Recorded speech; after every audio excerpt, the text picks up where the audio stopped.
libro, otro archivo, para que tengan disponible aquí en el Teams, porque este libro es igual un libro de bioquímica. Este se llama, déjenme ver cómo se llama, Fundamentos de Bioquímica. Fundamentos de Bioquímica de los autores Boet. Entonces, este libro, déjenme de una vez, les voy compartiendo la pantalla nada más para que pues ahora sí que para que lo chequen. De aquí estoy sacando mucha información. Emanuel, adelante. Maestro dijo que ha estado grabando desde que empezaron los laboratorios. Grabamos, ajá, cuando empezaron, algunas personas faltaron. La semana pasada no tuvimos ninguna sesión, ninguna, porque yo tuve ocupado toda la mañana en sesiones prácticas, entonces no se quedó grabada nada de la semana pasada. La semana anterior, que sería pues ahora sí que la antepasada, se quedaron grabadas algunas sesiones. Bueno, siempre les grabo todas las sesiones, pero en general las importantes fueron las últimas dos, porque fue donde hicimos el repaso completo del tema número 2. Entonces, si tienen chance por ahí para dar el repaso, chequenlas, esas dos últimas sesiones que quedaron, para que pues de ahí tomen ahora sí que el material más importante para la evaluación siguiente, para la evaluación que viene. Y tienen disponible ya en el Teams aquí su archivo. Déjenme de una vez, les comparto para que vean aquí en el Teams. Este PDF, que es el número 2, metabolismo de nucleótidos, este es el PDF que corresponde al tema que vamos a evaluar apenas. Y hoy vamos a comenzar con el tema número 3. ¿Sale? Entonces chequen esos videos que se quedaron por ahí grabados con el repaso. Igual aquí está la presentación. Si quedó por ahí todavía alguna duda, igual lo podemos resolver en siguientes sesiones, ¿sale? Pero pues sí, traten de darle un repaso. Yo creo que lo ideal sería que estuviéramos evaluando este tema 2 el lunes de la siguiente semana, para dar chance, porque yo sé que todavía, incluso aunque algunos están ya desocupados de sesiones prácticas, por ahí me encontré algunos otros compañeros todavía la semana pasada en forma presencial, algunos que están dando servicio, otros que están asistiendo todavía a sesiones prácticas. Entonces, lo ideal sería que pudiéramos estar evaluando el lunes de la siguiente semana. ¿Sale? Entonces, vamos a esperarnos al final de la sesión para ponernos de acuerdo bien en qué día es el que más les resulte conveniente a todos, y que no ahora sí que se les atasque de trabajo y entrega de reportes y demás. ¿Sale? Entonces, bueno, aquí tienen la información disponible. No sé si por ahí tengan alguna otra duda relacionada a esto.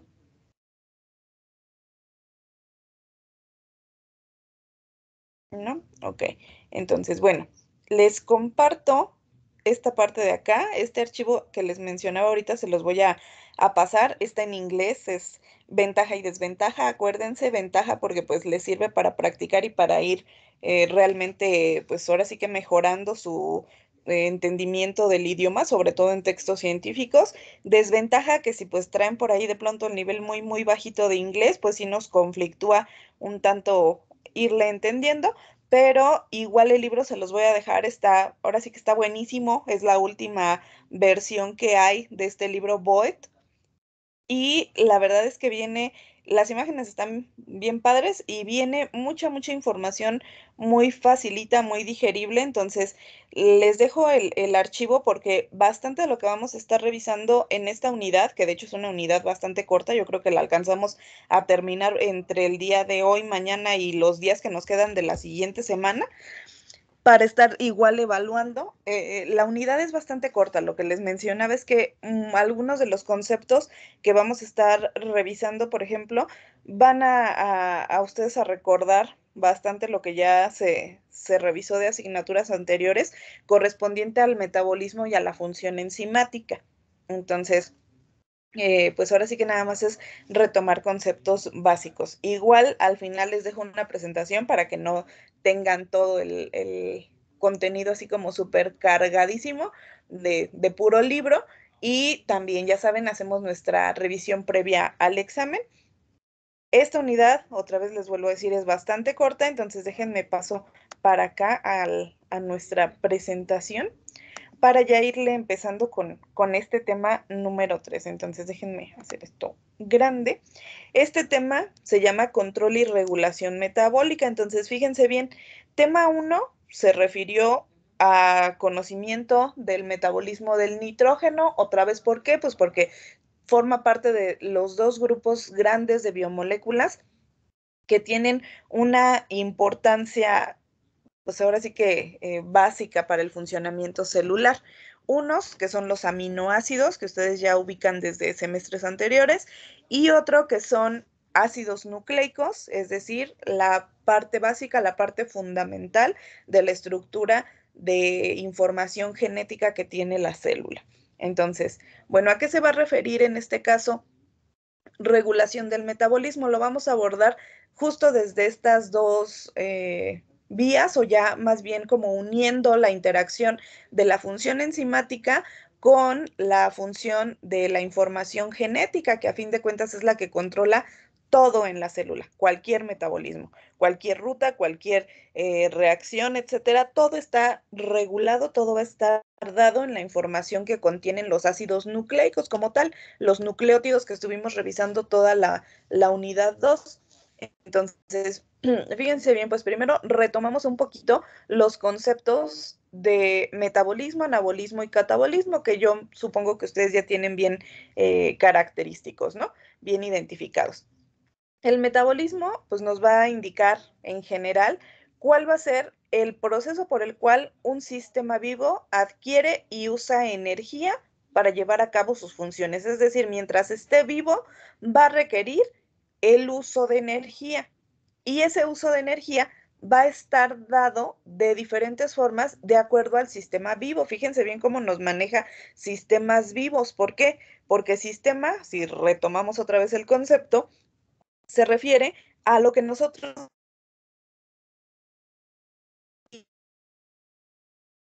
vamos a hablar de un sistema vivo desde una célula, desde una estructura unicelular, que puede ser procariota o que puede ser eucariota, en el caso de que incluso nosotros ya estemos hablando de trabajo muy fino en el laboratorio, en donde tengamos algún tipo de cultivo celular, que puede ser un cultivo bacteriano o un cultivo de tejido o incluso tejido humano, células cancerosas, etcétera. Pero nosotros delimitamos ese sistema vivo. Entonces puede ser que solo me refiera a una célula, pero puede ser que también me esté yo refiriendo a un microorganismo, no sé, del tipo gusano, del tipo un nemátodo, o que sea de mi interés un macroorganismo, por ejemplo, una planta, un animal en diferente nivel de complejidad, o incluso pues que ya llegamos hasta los sistemas mucho más complejos, ¿no? El ser humano, por ejemplo. Entonces, nosotros determinamos el sistema vivo y cualquier tipo de sistema necesita este proceso de metabolismo para poder mantenerse vivo.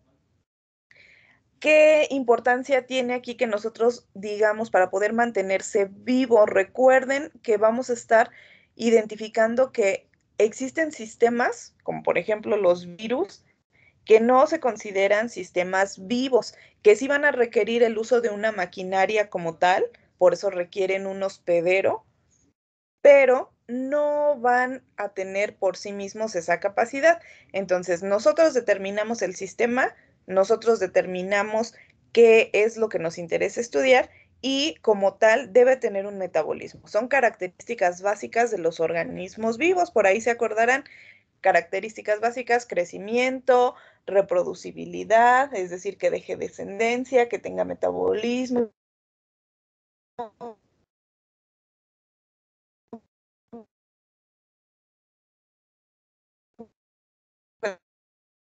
que tenga crecimiento. Ahora, este metabolismo, ya identificamos, se divide en dos principales partes, en dos principales grupos. Uno que va a ser el catabolismo o metabolismo degradativo, es decir, donde nutrientes y constituyentes se van a degradar, se van a romper o se van a desdoblar, como se les conoce normalmente. ¿Para qué? Para utilizar componentes simples, pero a de este desdoblamiento, de esta ruptura de moléculas, vamos generando producción de energía. y esa producción de energía hace que justamente se mantenga el organismo vivo, que pueda utilizar esa energía y realizar las funciones que tenga destinadas. Ahora, en la parte del anabolismo, lo conocemos también como biosíntesis, entonces, ¿qué hace en esta parte del anabolismo? Construir moléculas a partir de componentes simples. Y generalmente estas dos partes van de la mano.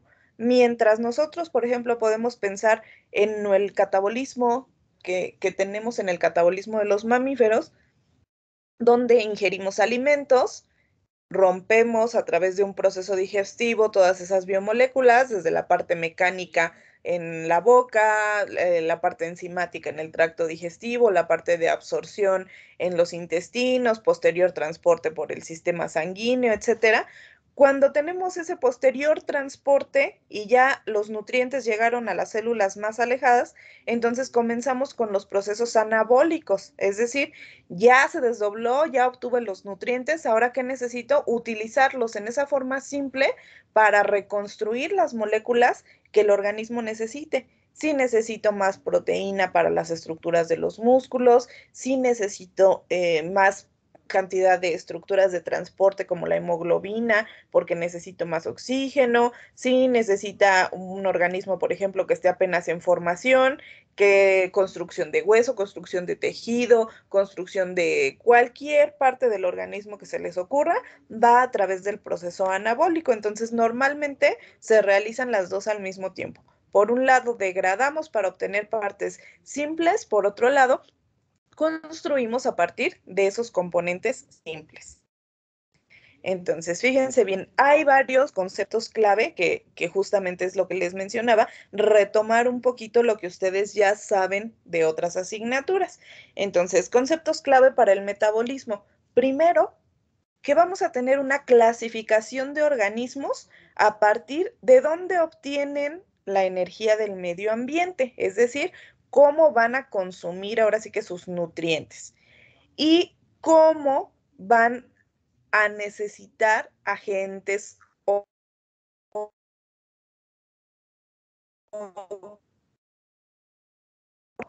cuando se consideró que existió un primer ancestro común, que apenas se originó la vida y que a partir de ese ancestro común comenzó a haber una evolución como tal, nos fuimos adaptando a las modificaciones, en este caso atmosféricas, donde el oxígeno fue en aumento. Entonces, ¿por qué se les llama agente oxidante? Pues porque principalmente nosotros que le damos ese nombre, utilizamos oxígeno, pero se refiere a moléculas que pueden no precisamente contener oxígeno y que va a haber muchos organismos, que sobre todo los que se consideran ancestrales, como las procariotas y las arqueas, van a tener requerimientos diferentes, que no van a ser oxigénicos, sino que pueden ser a partir de otro tipo de compuestos. Entonces, clasificación de acuerdo a de dónde obtenemos energía, es decir, de dónde consumimos nutrientes y cuál es el requerimiento de oxígeno. Ahora, en cuanto a de dónde obtenemos nutrientes, pues es el proceso denominado nutrición y generalmente va relacionado a macronutrientes y micronutrientes, que en el caso de, por ejemplo, otra vez, organismos mamíferos, requerimos proteínas, carbohidratos, lípidos, vitaminas, minerales, agua, lógicamente, y todos estos macronutrientes generalmente no los podemos sintetizar nosotros. Necesitamos forzosamente consumirlos a partir de otros organismos que ya los hayan producido previamente. Entonces, hay que identificar bien esta parte. Va a haber organismos donde este tipo de nutrición no sea necesaria. Por ejemplo, los fotosintéticos no requieren una adquisición de proteínas, carbohidratos y lípidos. Construyen a partir de su anabolismo, construyen sus propios nutrientes y ahora sí que al ser los famosos productores primarios, son el soporte de todos los organismos que se encuentran por encima. Bueno, entonces, conceptos clave.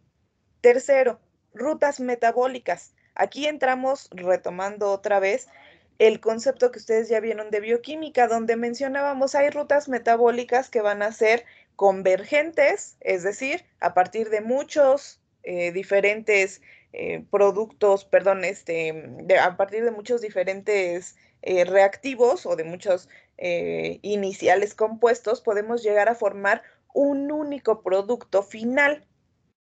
Rutas divergentes, donde a partir de un único inicial reactivo o compuesto, vamos a poder producir diversos productos. Y rutas cíclicas, es decir, donde vamos a tener un ciclaje donde alguno de los intermediarios es indispensable, es necesario para volver a dar inicio al ciclo. Ya ustedes conocen muchas de estas rutas cíclicas, justamente conocemos el ciclo de Krebs, perdón, el ciclo del glioxilato, etcétera. Como rutas lineales o convergentes, tenemos la glucólisis, tenemos la gluconeogénesis, etcétera. Entonces, podemos hablar de muchas rutas en donde tenemos justo esta serie de reacciones y la participación enzimática, además una localización específica en la célula. Y justamente vamos a revisar ahorita, bueno, en esta parte, en este tema, un poquito de a qué se refiere el flujo de materia. Entonces, el flujo de materia nos dice va a ser a través de una ruta y va a variar con la actividad enzimática. Ya también esta parte la han ustedes revisado hasta cierto punto cuando se vio la parte de actividad alostérica, es decir, donde tenemos enzimas que van a estar regulando por activación o por inhibición de diferentes formas un cierto tipo de producto, la generación de un producto. Entonces puede ser que la enzima esté activa, que esté inactiva, que alguna cierta cantidad ya no esté funcional, etcétera. Entonces, este flujo de materia va a estar regulado en la ruta por la actividad enzimática, principalmente alostérica. Pero vamos a ver que podemos tener algunos otros tipos de modificación, como por ejemplo modificaciones covalentes, la forma cíclica en que actúa el sustrato, que dijimos, recuerden, la enzima tiene una acción sobre el sustrato y puede ser que este sustrato active otra enzima o que incluso active la misma, que sigue siendo un mecanismo alostérico. Y también vamos a tener por ahí ahora sí la relación ya como tal con lo que vimos en el tema 2, cambios en la expresión genética.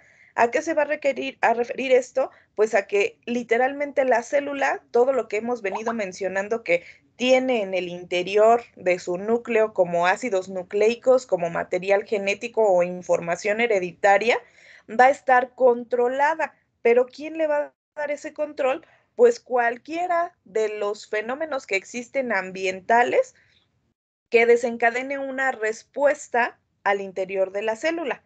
Y esa respuesta, pues justo es la expresión genética, es decir, que ese ADN libere o no la información que es necesaria para responder al medio ambiente, para adaptarse a los cambios que se estén presentando.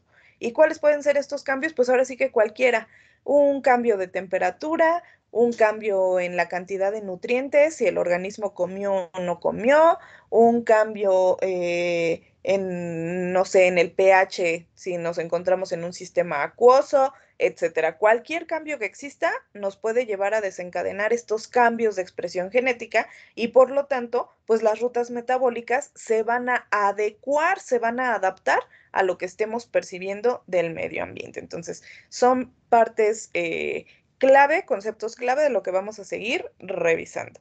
Ahora, fíjense bien, en cuanto a nutrición, vamos a tener una clasificación general de organismos de acuerdo a cómo toman los nutrientes y cómo los utilizan.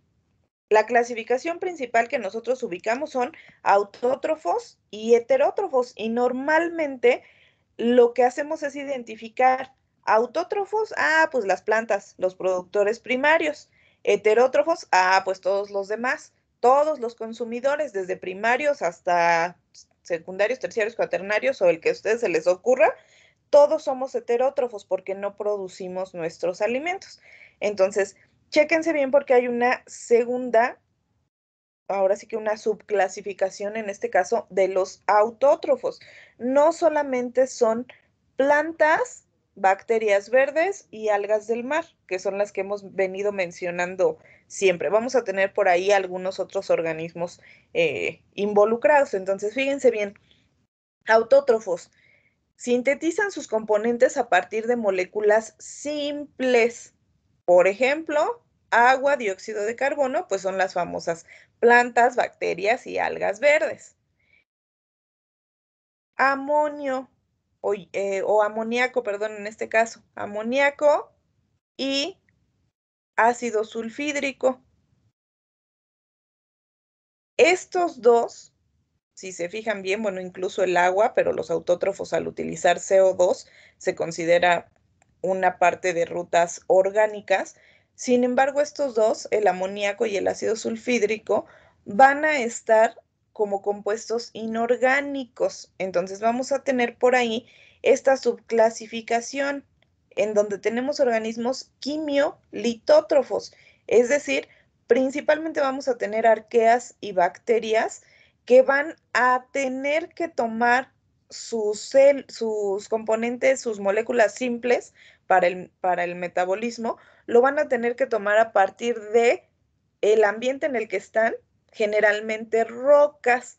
Por eso son litótrofos, porque recuerden, lito significa piedra. Entonces, quimiolitótrofos quiere decir que van a tomar los compuestos químicos a partir de las rocas.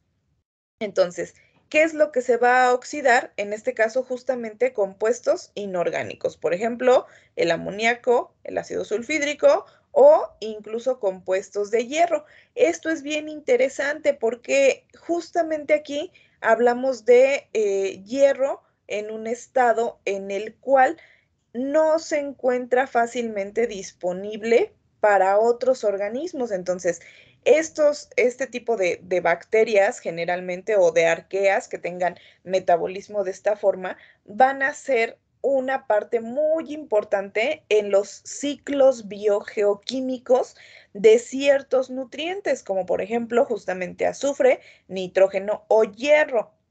¿Por qué? Porque van a ser la primera parte del ciclo en donde pueden oxidar o reducir a algunos de estos elementos para poder tenerlos disponibles para otros organismos. Y además, justamente, pues hablamos de elementos que son hasta cierto punto, o no hasta cierto punto, que son bastante tóxicos si no se encuentran en las formas químicas adecuadas en el ambiente. Entonces, realmente son organismos que tienen una participación muy importante en el mantenimiento de un cierto equilibrio, ¿sale? Entonces, nuevamente, organismos quimiolitótrofos que van a tener una obtención de energía a través de la oxidación de compuestos inorgánicos.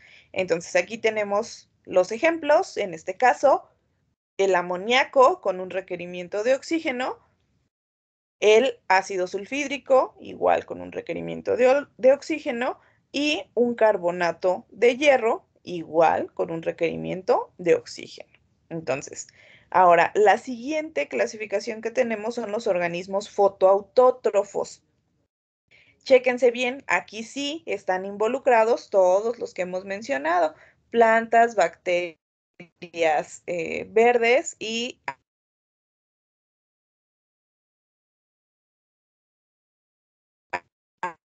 el proceso de la fotosíntesis. Yo creo que ustedes ya lo ubican bastante bien, incluso ya se ha revisado un poquito a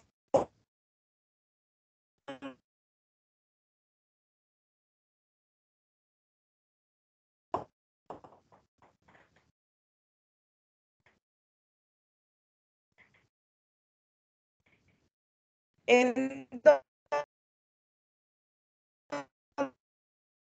electrones a partir de ciertos compuestos que se encuentran principalmente en el interior de los cloroplastos y que finalmente va a llevarnos a la construcción de una molécula de carbohidratos, es decir, de una molécula orgánica.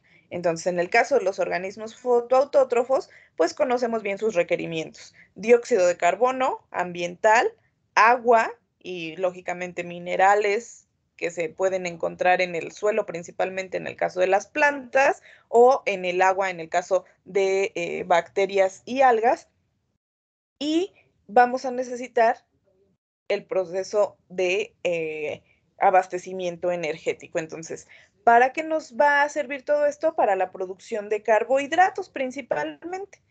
y esos carbohidratos posteriormente se oxidan, produciendo energía libre. Entonces, esos carbohidratos, si se oxidan en el interior de la planta, nuevamente nos llevan a retomar otra vez el concepto de anabolismo y catabolismo, es decir, la planta va a estar construyendo los nutrientes que necesita a través del anabolismo y una vez construidos puede incluso degradarlos a través del catabolismo para obtener esa energía necesaria.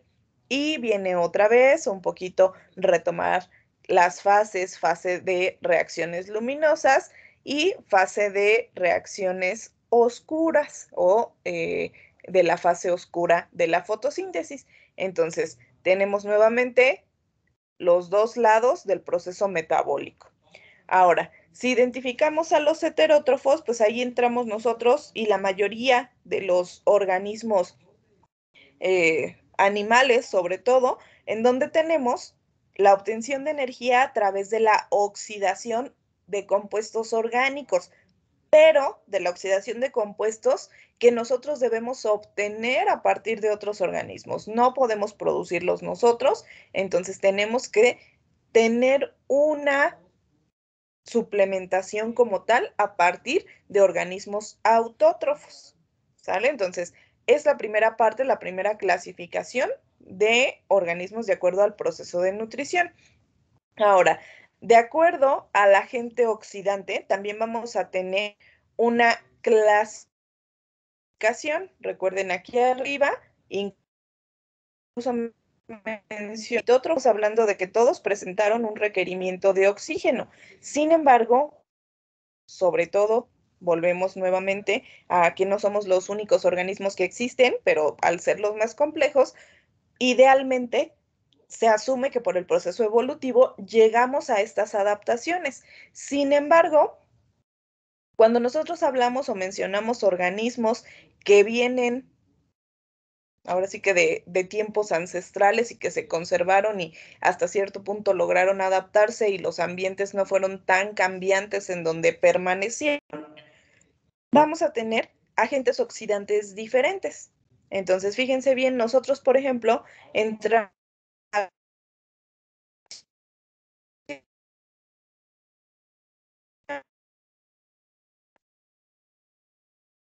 ustedes han escuchado alguna vez qué pasa con las personas que desafortunadamente se encuentran en un incendio en donde hay una gran cantidad de humo y dicen es que la persona murió quemada. Suenan bastante feo, es muy triste ese tipo de desgracias, pero en realidad no es que la persona muera quemada, en realidad es que la persona muere asfixiada. Y normalmente antes de que los cuerpos lleguen a ser quemados o carbonizados, lo que ocurre justamente es que existe una falta de oxígeno, existe un aumento en la cantidad de humo, de dióxido de carbono, de compuestos que se liberan a partir de toda la materia que se esté quemando durante un incendio, y al existir esa reducción de oxígeno, que recuerden ustedes, para que se mantenga el fuego, se consume mucho oxígeno. Entonces, al mantenerse esa combustión, se va agotando el oxígeno, se va aumentando el dióxido de carbono y compuestos tóxicos. Entonces, el organismo, como por ejemplo nosotros, que tiene afinidad por el oxígeno para su proceso respiratorio, comienza a percibir esa disminución de oxígeno.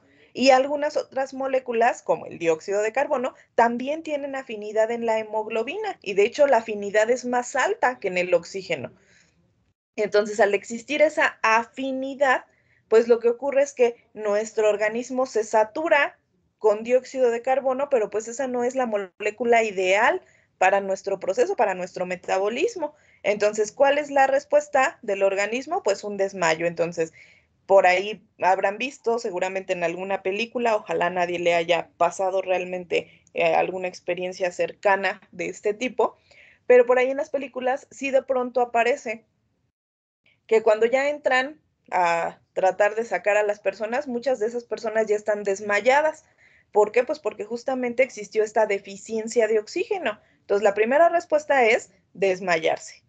Y posteriormente, pues si no hubo forma de sacar a las personas, pues sí estamos hablando ya de tragedias como tales, ¿no? En donde las personas mueren, pero no precisamente mueren quemadas. Sí, su cuerpo recibe posteriormente, lógicamente, un efecto del fuego, pero la causa principal de muerte no es una quemadura, sino es un proceso de asfixia. Suena bastante feo, pero pues nos da ahora sí que la señal del por qué nosotros somos aerobios obligados, porque podemos tener en nuestro ambiente, y yo creo que eso bien lo ubicamos, tenemos unas grandes cantidades de gases que no son oxígeno, principalmente nitrógeno en nuestra atmósfera, y no lo utilizamos, nuestro sistema no está adaptado para usar nitrógeno, sino oxígeno. Entonces, eso nos convierte en aerobios obligados. ¿Qué pasa con las personas que dicen se ahogó? Exactamente es lo mismo. No se ahogan porque se sumergen en el agua y toman agua, como tal mencionan, ¿no? Ay, es que había agua en sus pulmones. En realidad eso no es lo que mata a las personas en una forma de ahogarse,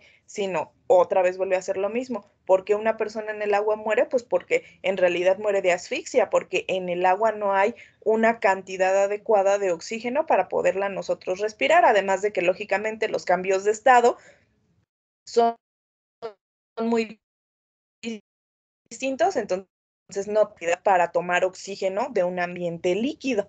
Bueno, son únicamente, pues ahora sí que comparaciones, pero son comparaciones y analogías que nos permiten identificar este tipo de clasificación. ¿Por qué somos aerobios obligados? Ahora, tenemos una clasificación de anaerobios. Fíjense bien, vamos a tener anaerobios que en general van a utilizar sulfatos o nitratos, es decir, anaerobios normalmente se va a referir a que no hay oxígeno, no precisamente a que no haya aire, fíjense bien, anaerobio se va a referir a que no hay oxígeno. Entonces, ¿qué van a tomar? Principalmente sulfatos o nitratos. Ahora, hablamos de facultativos. Vean la palabra facultativos, es así como que tienen la facultad, que tienen la capacidad de decidir algo. Coli, nosotros lo podemos dejar creciendo en presencia de oxígeno y va a crecer bien. Pero si le quitamos el oxígeno, también va a crecer bien, por eso son facultativos. Si hay oxígeno, lo va a usar, y si no hay oxígeno, va a buscar otra fuente para poder obtener lo que necesita como agente oxidante para su metabolismo. Entonces, puede ser que tenga oxígeno, que no tenga oxígeno, y va a crecer sin importar.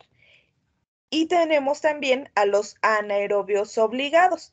Estos obligados, ahora sí que les pasa al revés que a nosotros. Nosotros forzosamente tenemos que tener oxígeno y si no, pues vamos a sufrir las consecuencias graves. Los anaerobios obligados, en este caso, se van a envenenar en presencia de oxígeno, es decir, el oxígeno es tan reactivo. Recuerden que por eso lo consideramos pues un agente oxidante, porque justamente esa capacidad que tiene fácilmente de ceder o aceptar, en este caso, electrones, de ser un paso como tal de estas subpartículas que tienen alta energía, va a permitir que en el caso de nuestras células, de nuestro metabolismo, sea un agente ideal, porque nos va a dar rápidamente una participación, un paso rápido de transporte de electrones. Y finalmente logramos nosotros convertir las biomoléculas que son de nuestro interés a la forma que nos interesa. En el caso de los anaerobios obligados, va a ser lo contrario. Si existe oxígeno por esta alta reactividad que tiene, el metabolismo se va a ver dañado en poco tiempo. Entonces, si existe oxígeno, rapidito se envenenan y pues ya se murieron los anaerobios. Ahora, chequen bien qué tipo de organismos van a entrar aquí, tanto en los facultativos como en los obligados. Principalmente vamos a tener organismos procariotas. ¿Por qué? Pues justamente por lo que les mencionaba, a lo largo de nuestro proceso evolutivo nos fuimos adaptando. Entonces, tanto los facultativos como los obligados principalmente van a encontrarse en ambientes adecuados. Por ejemplo, los anaerobios obligados pues normalmente en fosas que van a tener altas temperaturas, altas presiones, donde lógicamente las concentraciones de oxígeno en el ambiente, que generalmente es líquido, va a ser muy, muy bajo.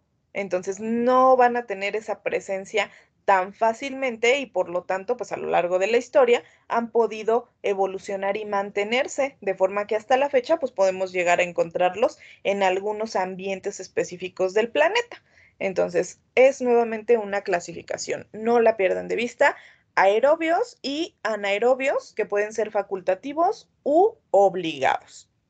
Ahora, fíjense bien, hablando un poquito de cómo ocurren los procesos del metabolismo, nos toca retomar un poquito nada más las moléculas energéticas, porque justo catabolismo y anabolismo, que están en este caso representados aquí como en esta esferita, aquí tendríamos catabolismo o degradación y anabolismo o biosíntesis de compuestos.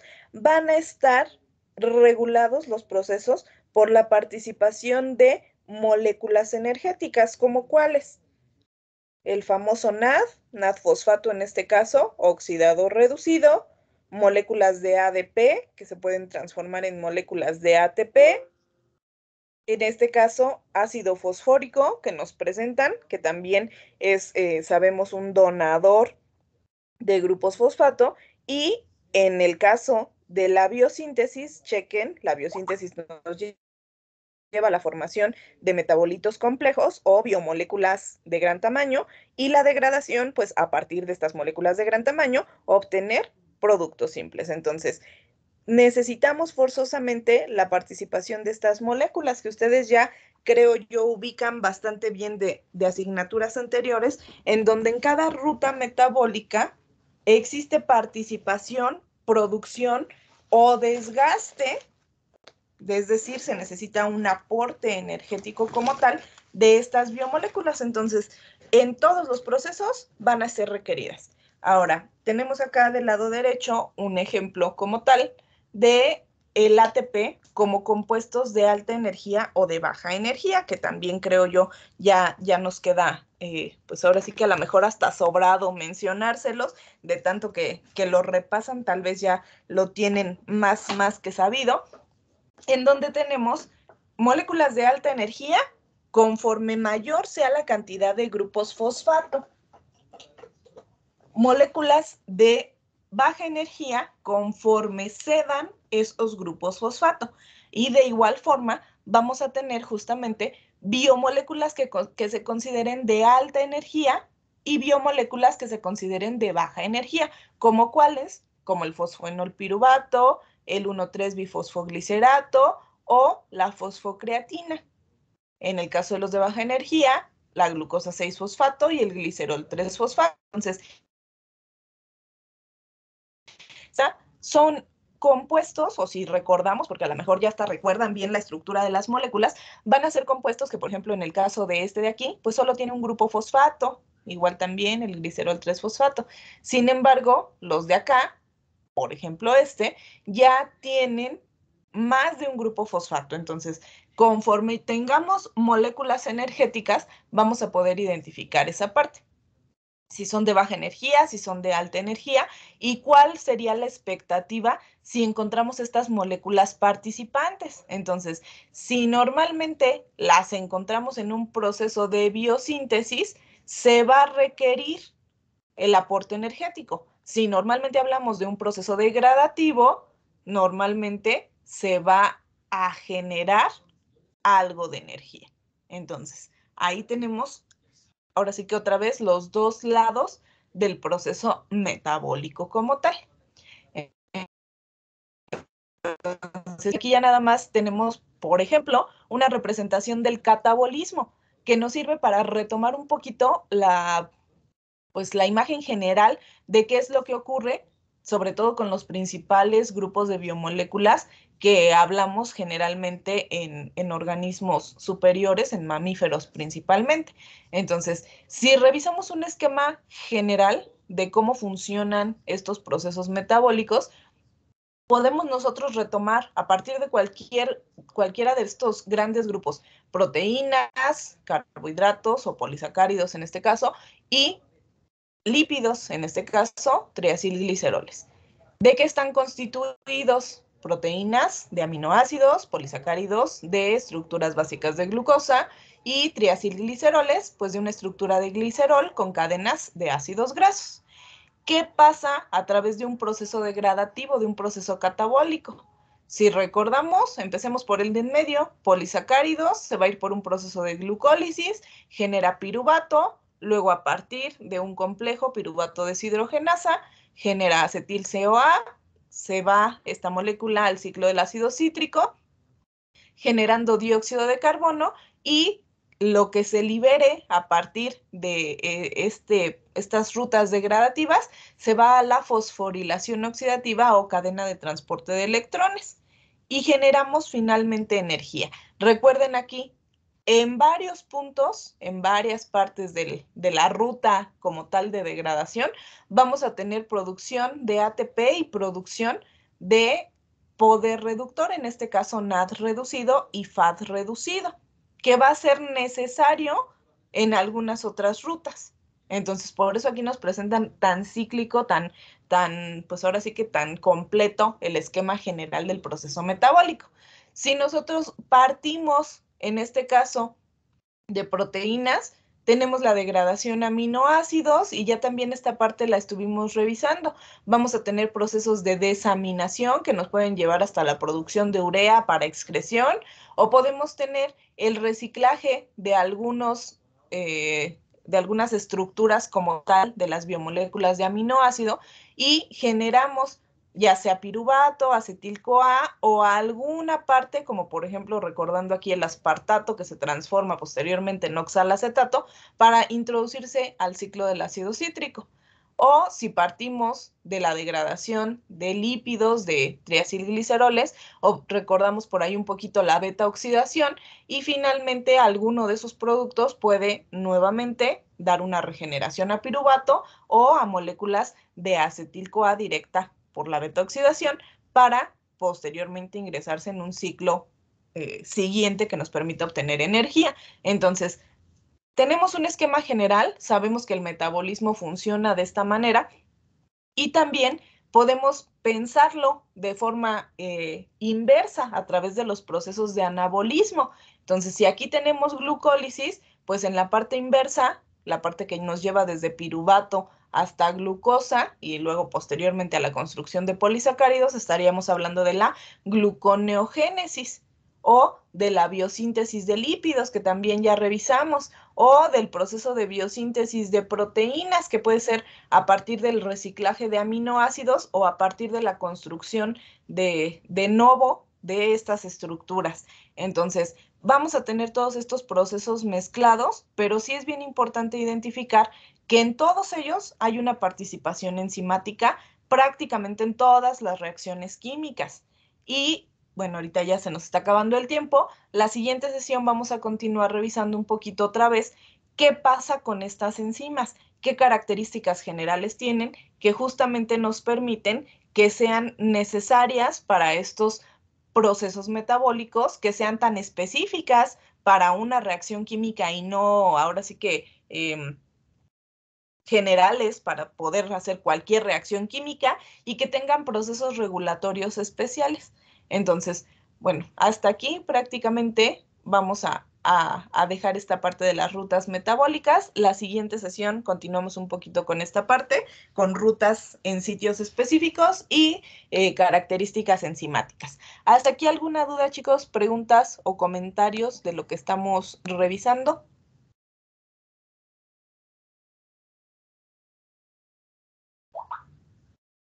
Nada, nada. Ok, entonces, fíjense bien, chicos, creo que ya estamos, pues la mayoría, ya estamos 21. Nuevamente, les vuelvo a comentar, ¿les parece bien que su evaluación del tema 2 la realicemos el día lunes? Alcen su manita, porque ya sé que luego está difícil que todos activen su audio. Si están de acuerdo, para que alcen su manita aquí en el chat.